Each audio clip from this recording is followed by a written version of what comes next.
Глава Ингушетии Махмуд Али Калиматов поздравил сотрудников и ветеранов службы участковых уполномоченных полиции с профессиональным праздником.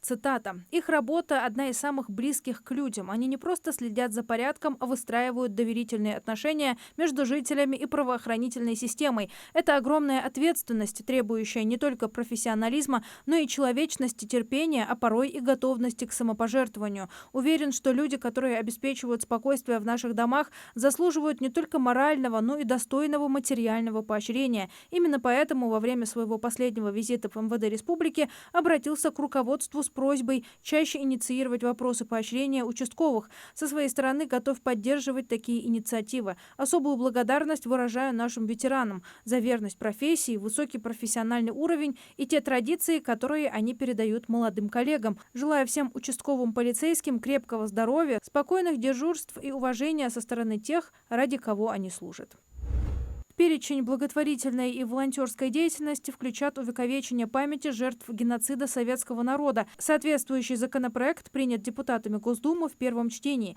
Кроме того, некоммерческие организации, которые занимаются поисковыми работами в этой сфере и устанавливают имена погибших, смогут получить статус социально ориентированных. На практике это значит, что граждане и организации, которые помогают в увековечении памяти жертв, пострадавших от нацистов и их пособников в годы Великой Отечественной войны, получат дополнительные меры господдержки. Например, как волонтеры они получат право на безвозмездное пользование помещениями, компенсацию расходов на связь без налогообложения, оплату дороги и медстраховку.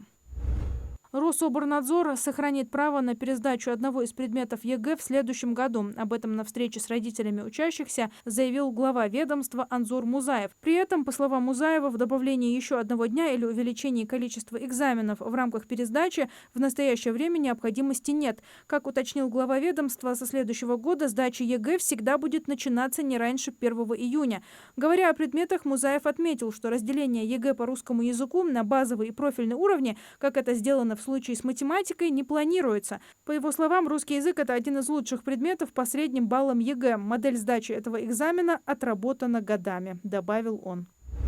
Водителям, чьи права после трехлетнего продления заканчиваются в 2026 году, не нужно будет сдавать экзамены, сообщили в МВД. Там напомнили, что в 2026 году станут недействительными национальные водительские удостоверения, срок действия которых истек с 1 января 2023 года по 31 декабря 2023 и автоматически был продлен на 3 года. Водителю для продления удостоверения необходимо предоставить паспорт или иной документ, удостоверяющий личность. Также потребуется медицинское заключение об отсутствии медицинских противопоказаний или ограничений к управлению транспортными средствами. Если этого не сделать, то водителю грозит крупный штраф от 5 до 15 тысяч рублей, как гражданину, не имеющему водительского удостоверения.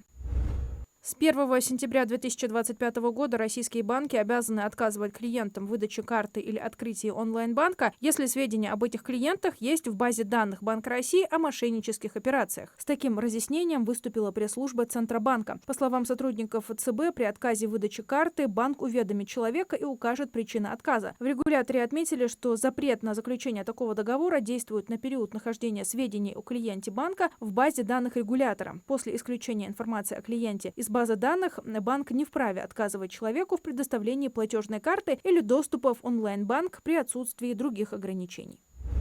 19 ноября в Государственном музее изобразительных искусств Ингушетии пройдет открытие выставки народного художника республики, члена Союза художников России Зелимхана Ахмедовича Исмурзиева «Творчество. Моя жизнь и судьба». В рамках экспозиции будут представлены более 40 произведений, созданных в различных жанровых и тематических направлениях. Выставка продлится до 20 декабря.